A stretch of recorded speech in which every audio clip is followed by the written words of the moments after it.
Come on in, sit back and relax. You're listening to episode 223 of the WealthTech Today podcast.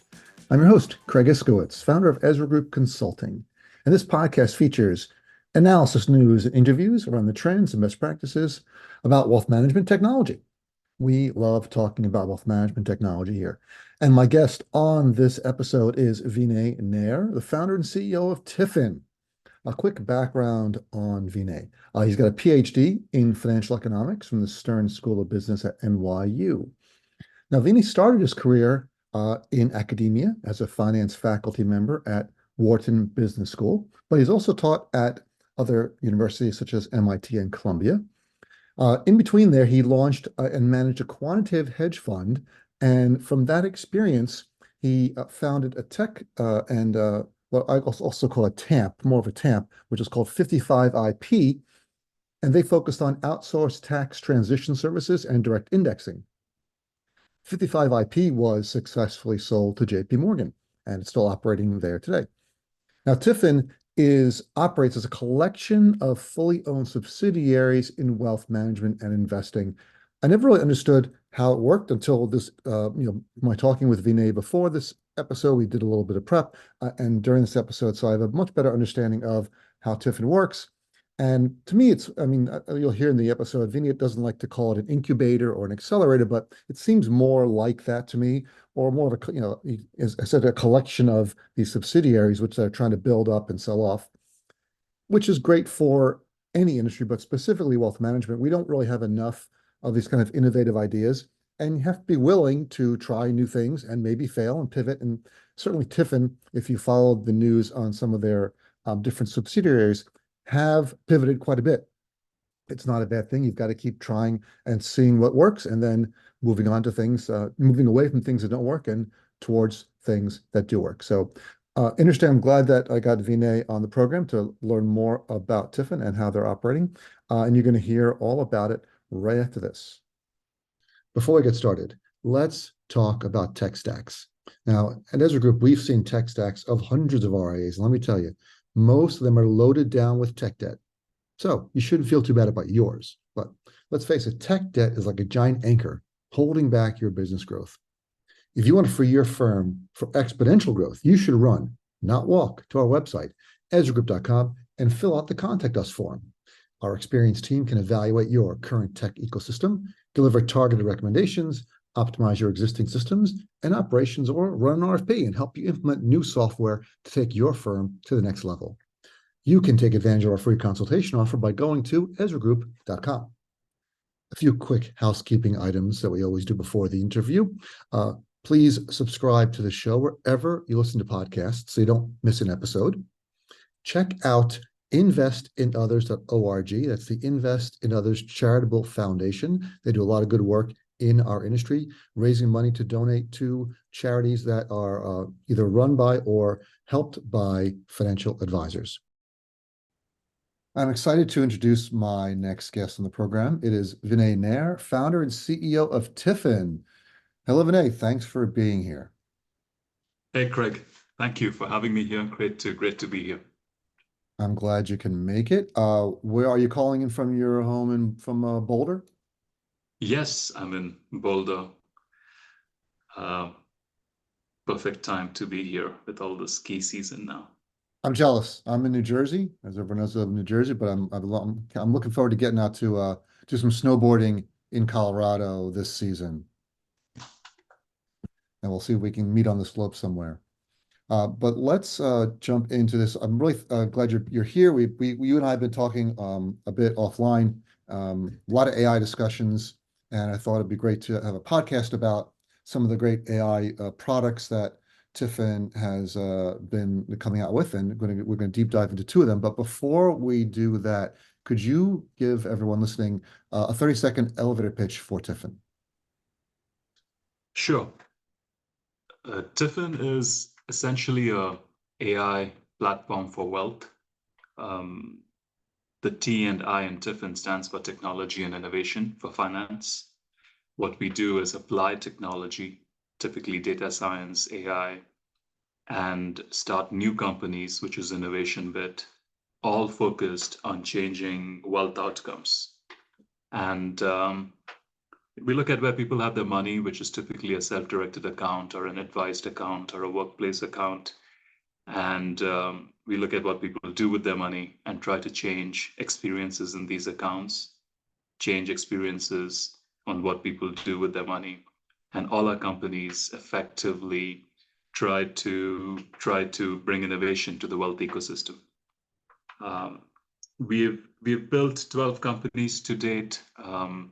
10 still we control and operate under TIFIN, all of which has been done with the backing of several strategic investors, some of whom include JP Morgan, Morningstar, Franklin Templeton, etc.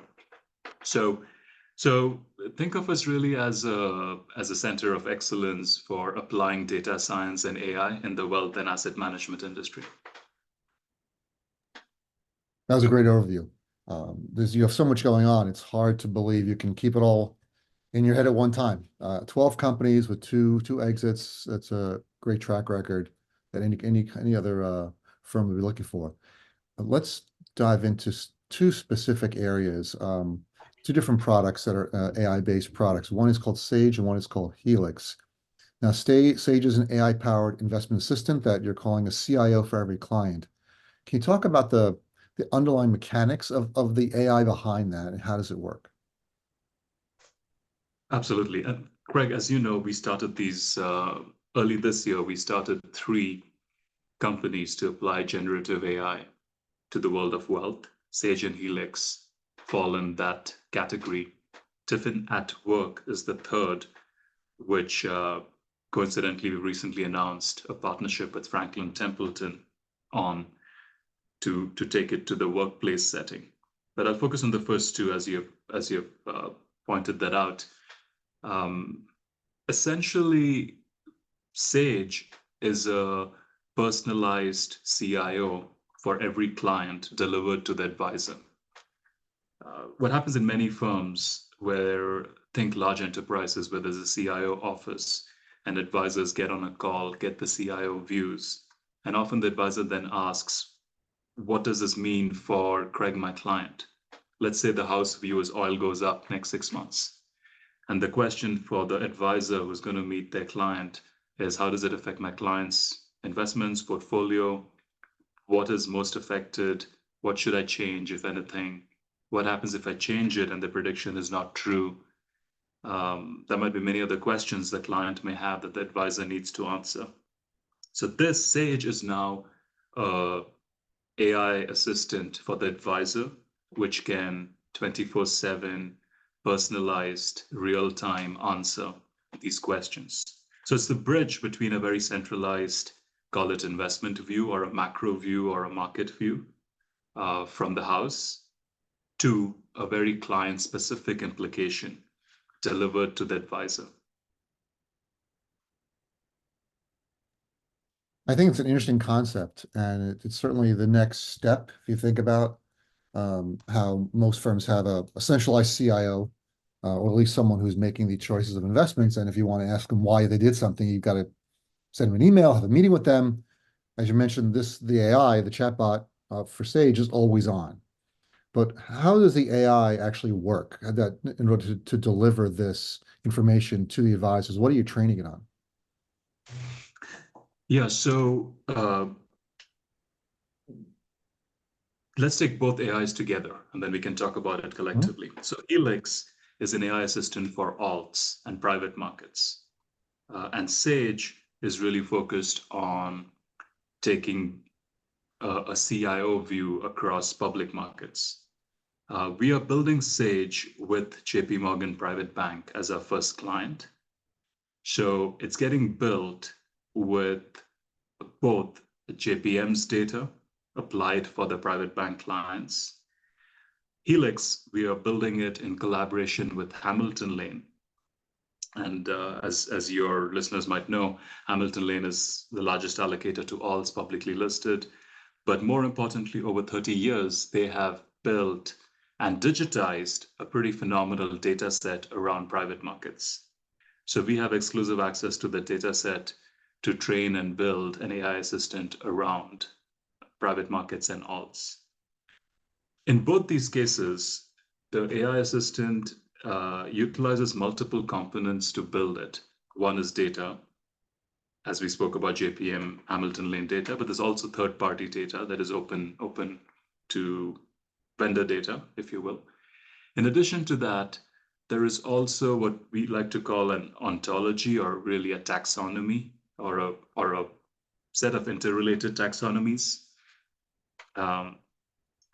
which allows application of LLMs, think OpenAI, Llama 2, any sort of foundational LLM within the context of a particular vertical. We can talk more about how we've built it, what we have an edge on it. One of our companies got a patent on the ontology, which is Magnify, when it first launched an AI assistant. So how this is all built is a combination of training plus data lake creation plus an ontology guardrail. And then all of that is used to understand intent when users ask a question. And once you understand the intent, from there on, it goes and services that intent with various modules. Some of these modules may or may not be AI. For example, you might ask your assistant, what is 2 plus 2? You don't need an AI module to answer what 2 plus 2 is, but you need to understand that it's arithmetic and transfer it to an arithmetic module, if you will. So it's a combination of many modules, some of which are not AI, all talking to a translation layer, which is AI, interacting with real life questions people need answered. You mentioned patterns on ontology. Can you explain that to people who are listening? So the generic definition of ontology is, the nature of being. It's a metaphysical term, but we're using the computer science term ontology, meaning representations, formal namings and categories and such, right? So how does that work in the AI context?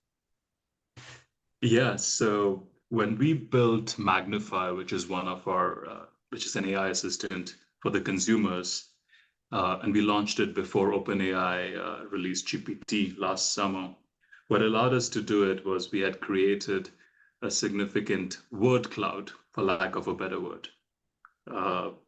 When the words all have relationships with each other, the word cloud becomes an ontology, is one way to think about it. And that word cloud was built over many search results and searches people had done on Magnify. So what that helped us do was helped understand how financial terms are used, how they interact with each other, and what interrelationships these words have with each other. That improves a lot of the LLM responses, because many of these responses are trained on a general data set, not a vertical domain-specific data set. One way to think about this for folks listening is, if you go back 20 years ago and search came out, general search just was not good enough for a firm like Amazon. You would go to Amazon and type in blue dress shirt, and often you would get a blue dress, not a dress shirt. And so Amazon built a very vertical e-commerce based search, which outperformed Google's e-commerce search at that time. So similarly, there's many examples of verticalization in SaaS, and think of this as verticalization in AI, which helps you build higher quality and compliance sometimes in types of areas that you and I are in. That is a term that most people may not have heard as well, verticalization of AI, right? So you're taking this and making this an AI that's trained in public markets and private markets, so it understands what it's doing. It's when it's generating content, it's generating with also the basic knowledge that the you said the Llama 2 LLM is using. So that is very generic. Then you're customizing it here. So that leads me to the next question, which is, how does this platform that's verticalized in AI and customized with this set of interrelated taxonomies, how does it fit into the advisor's toolkit and the interfaces that they work with? Both these AI systems we are taking out to the market are essentially APIs. Our view is that um, advisors, wherever they are at, whichever workstation platform that they're using, these AI assistants should just sit there.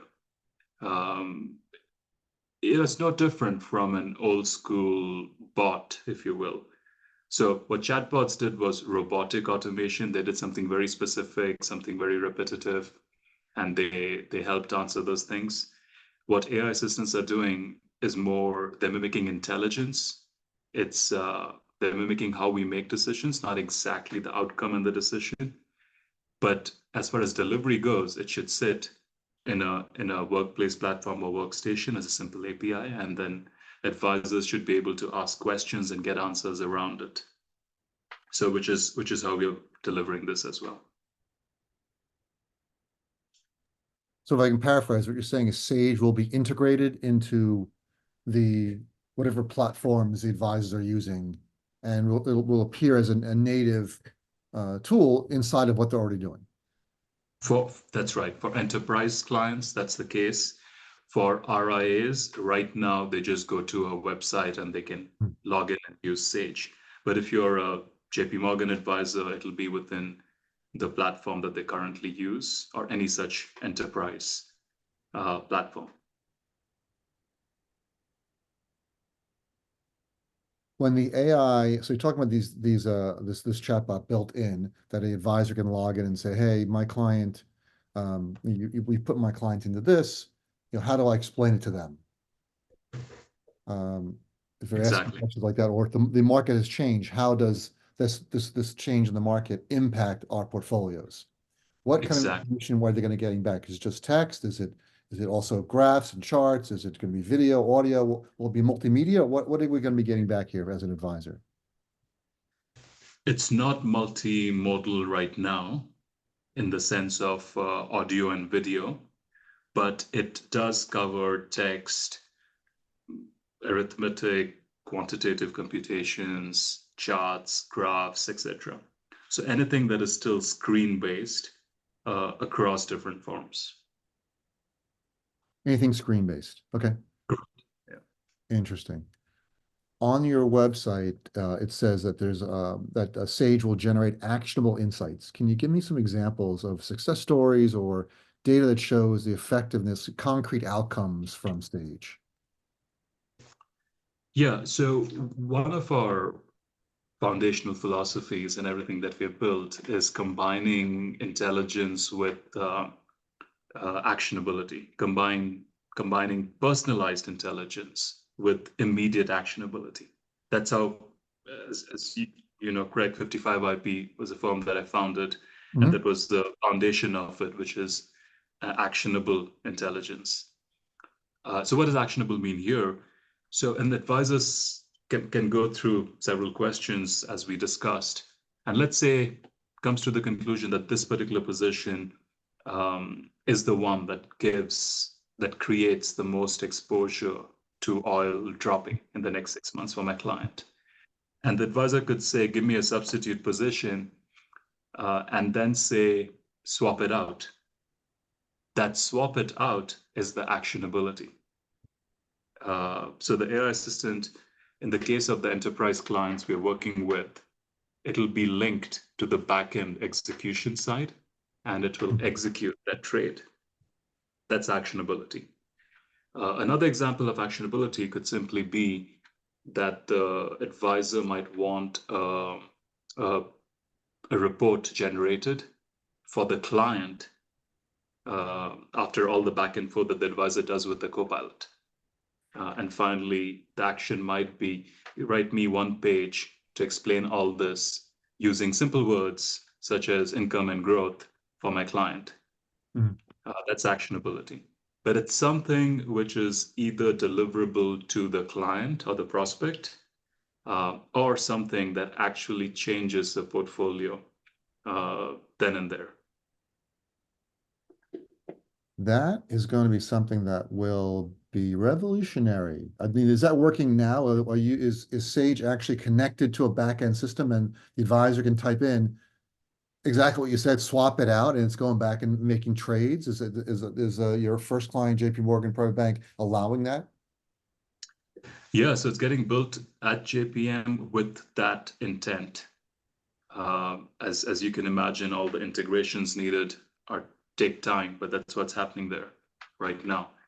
We know we can do it because, again, Magnify, which was our starting experiment with AI assistants, can already do it. Mm. You can go as an individual to Magnify and execute, uh, execute investments, trades Mm. uh, at Magnify. That's a little different. That's an individual executing trades on his own. If you're talking about an advisor taking advice from the AI, what does compliance say to that? How do you deal with compliance issues? Who's making the trade here? Is it the AI making the trade or is it the advisor making the trade?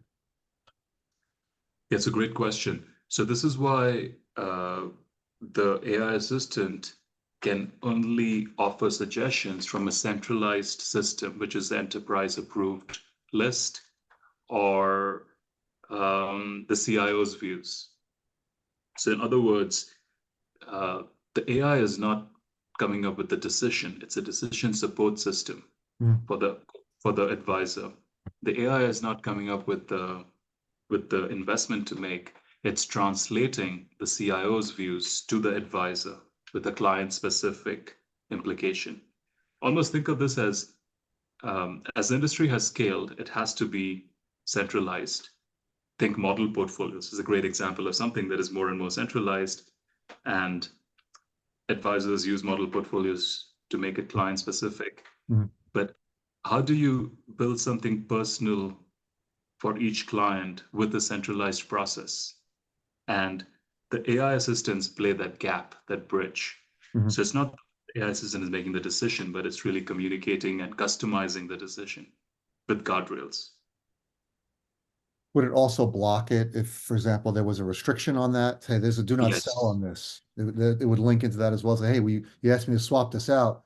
It would say, hey, you can't do with this client because they don't want you to sell that. correct. I think for each client, the holdings, the restricted lists are inputs Mhm. into what suggestions to make, what's allowed, if you will.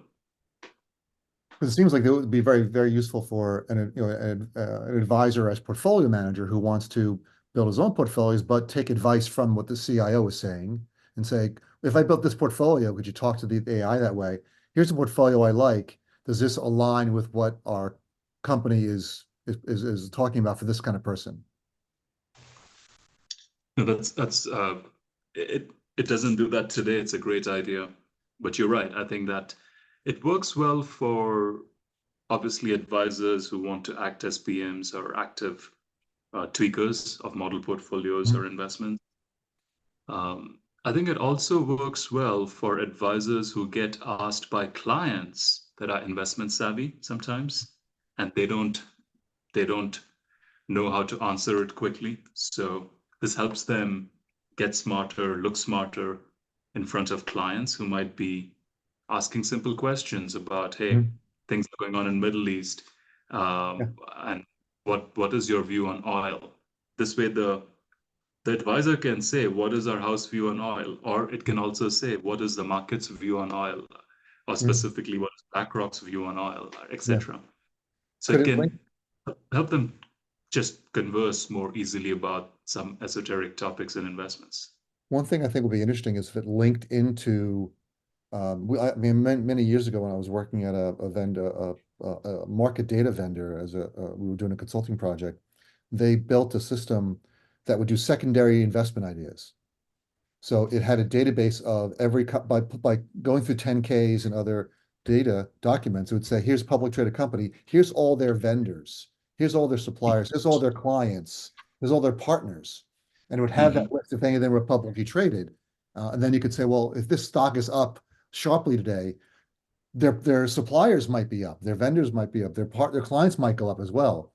Can that would be interesting if I could ask the AI, hey, I've had a big move on Microsoft today. Who's Microsoft's biggest vendors? Yeah, I'm familiar with that work. from my academic days, and I think it's a great piece of work. The economic linkages between suppliers, vendors, but that's not the intent for Sage, because we are trying to walk this line between not being the investment, doing investment research outside what the CIO's office already does. In other words, if JPM's investment team has several views, I think Sage is not designed to come up with views outside of that. Gotcha. Okay. Now, if they feed us, here are the economic linkages, sure, we can surface it. Right. But not the other way around. We're always talking about the future, Vinay. I'll tell you, there's always something around the corner that we can build. And I see the clock on the wall. I know you have a hard stop. Where can people find out more information about TIFIN? The easiest is to head to TIFIN.com. You'll see all our holdings, all our subsidiaries, and then depending on which one is most interesting, they can click in there. Sage and Helix are both there. Both new companies, so the information there is light, but that's what it is. Awesome. Vinay, thanks so much for being here. I know you're super busy. I really appreciate your time. Thank you, Greg. Appreciate it. Hey, it's Craig again. So here are my top 3 or 4 takeaways from this episode. Now, TIFIN applies technology like AI to build new companies, and they're looking to improve wealth outcomes, which is a noble cause. According to Vinay, they built 12 companies focusing on changing experiences around things like self-directed investing, advised investing, and workplace accounts. TIFIN is backed by strategic investors like JP Morgan, Morningstar, and Franklin Templeton. We talked about 2 of their products. First one was called Sage, which is an AI assistant that acts as a personalized CIO for advisors and clients. Built JP Morgan's first client there using their data for their private bank clients. And it can answer specific client questions, basically 24/7, of course, based on centralized investment views. And their goal is to bridge the gap between macro views and specific implications. Second product we spoke about is called Helix, also an AI assistant, but in the alternative and private market space.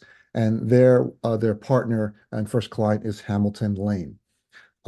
The AI that TIFIN is using is a combination of training data, a data lake, and ontology to understand user intent and service requests. Now, both Sage and Helix will integrate into advisor platforms via APIs, which we think is the best way to do things. And we're very interested to see how those tools integrate, whether they're going to be going directly to the clients, and clients are going to be building out tools or interfaces or advisor dashboards or things, or if other vendors are going to be integrating with Sage and Helix into their portfolio management platforms. So it's a very interesting, some technology here, very interesting where we're going to be going with this and what the eventual outcomes will be. But we're going to be here for you as those things progress. Well, you've made it to the end of another episode of the WealthTech Today podcast. Please go to our website, EzraGroup.com, scroll to the bottom of the homepage, and sign up for our newsletter. Once a month, you'll receive an email chock full of wealth management goodness, news, updates, information. You won't be disappointed. Thanks again for listening, and talk to you all again next time.